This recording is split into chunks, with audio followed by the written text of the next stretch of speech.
হ্যাঁ, আঙ্গুরিয়াত বাংলাদেশের রিমন ছিল, হ্যাঁ, তারপর ওই নুরুদ্দিন মাহমুদুল্লাহ রিশাদ ছিল, হ্যাঁ, অষ্টদিয়া ছিল প্রায় 20 থেকে 25 জন, একজনও চিনি না।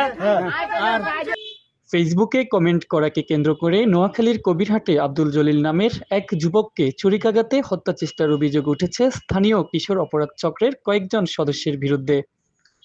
শনিবার দিবাগত রাত 10টার দিকে কবিরহাট উপজেলার সুন্দরপুর ইউনিয়নের সেন্টার বাজার এলাকায় এ হামলার ঘটনা ঘটে। পরে গুরুতর আহত অবস্থায় স্থানীয়রা ওই যুবককে উদ্ধার করে 50 শয্যা বিশিষ্ট কবিরহাট স্বাস্থ্য কমপ্লেক্সে ভর্তি করেন।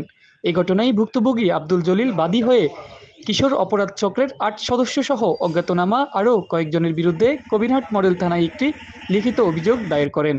এর আগে কিশোর অপরাধ চক্রের মূল হোতা মোহাম্মদ নোমান, ফখরুল, রিমন ও রিশাদ সহ বেশ কয়েকজন সদস্য বিভিন্নভাবে তাকে ফেসবুক, মেসেঞ্জার ও অডিও কলের মাধ্যমে হুমকি দিয়ে আসছিল। এক পর্যায়ে শনিবার দিবাগত রাত 10টার দিকে কিশোর অপরাধ চক্রের এই সদস্যরা পরিকল্পিতভাবে দেশীয় অস্ত্রশস্ত্র নিয়ে তার উপর হামলা চালায়।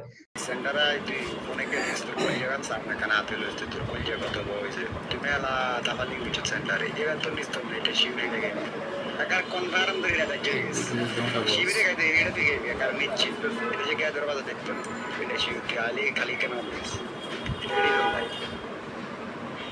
भैया अंदर वो सेंटर है शेना सेंटर वाले के कॉल दिए ना अंदर बुंदा साहब भाई भाई आप सिंजन नहीं। স্থানীয়রা জানায় এসব অপরাধীরা এর আগেও বিভিন্ন অপকর্মে জড়িত ছিল। তাদের দৃষ্টান্তমূলক শাস্তির দাবি জানিয়েছেন তারা। নোমানের গ্যাং বাহিনী ওইখানে ছিল, আপনার রিমন, আদনান, তারপরে রিশাদ, তারপরে ইমন, মানে এরা হচ্ছে আমার এলাকার ফখরুল, তারপর খসরুল, ওদেরকে আমি চিনি। আর বাকি যারা ছিল সবাই হচ্ছে অষ্টদিয়া এরিয়ার, ওদেরকে ভাড়া করে আনা হয়েছে।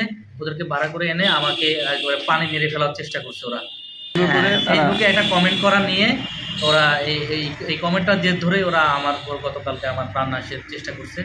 মোটামুটি আমার যদি ফ্রেন্ড 3-4 জন না থাকতো আমাকে ওরা মেরেই ফেলত। আমার ফ্রেন্ডরা থাকার কারণে হয়তো বা আমি এই যাত্রা আল্লাহ আমাকে বাঁচাই নিছে। কি চাচ্ছেন? আমি এটা সুস্থ বিচার চাচ্ছি। আমি এটা এখন আমি আইনের আশ্রয় নিচ্ছি। আইন আমাকে যেভাবে একটা সুষ্ঠু বিচার যদি দেয় আমি এইটাই চাই, আমি আর কিছু চাই না। আমি আসলে আমার ফুফাতো ভাই, ছোট ভাই, আমি সহজ ছিলাম। ওই যে আমাদের এলাকার মান্য বড় ভাইরা বা মুরব্বীরা মিলেজুলা দিচ্ছে, এরা কমেন্ট নিয়ে একটা বাদাল ছিল।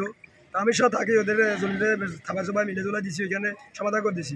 তখন আমি বাড়িতে দিকে যাওয়ার জন্য রওনা হয়েছি, ওরা বলছি যে বাদ দিকে চলে যাও। তখন আমরা এর আগে দিবেলা একটু করে যাই, বাদ দিকে চলে যাও। আমি মসজিদের সামনে দাঁড়ানো ছিলাম, তখন অনেকগুলো পোলা পান 30-35টা আমার গা করে গেছে যাই। মানে ওইখান থেকে আমরা হারি নাই, ওরা প্রচুর মারধর করে গাঁয়ে ছুরিতে কুমাকে দিছে, মারধর করছে। আপনারা আসলে এলাকাতে অনেক লোকের লোক মেমোরির সাথে বেদবি করে, সবাই এদের নামে কমপ্লেন আছে, এদের উপযুক্ত একটা বিচারেরা অনেক থেকে সবার সাথে বেদবি করে। আর আমরা না ছেলেটারে মারিয়ে পালাইতো, খুব খারাপ। ছেলেগুলা সবার সাথে মেমোরির সবার সাথে বেদবি করে। জানতে চাইলে কবিরহাট মডেল থানার পুলিশ পরিদর্শক মোহাম্মদ মঞ্জুর আহমেদ বলেন, এ ঘটনায় একটি লিখিত অভিযোগ পেয়েছি। তদন্ত করে দোষীদের বিরুদ্ধে আইনানুগ ব্যবস্থা গ্রহণ করা হবে। Desk report, Noakhali.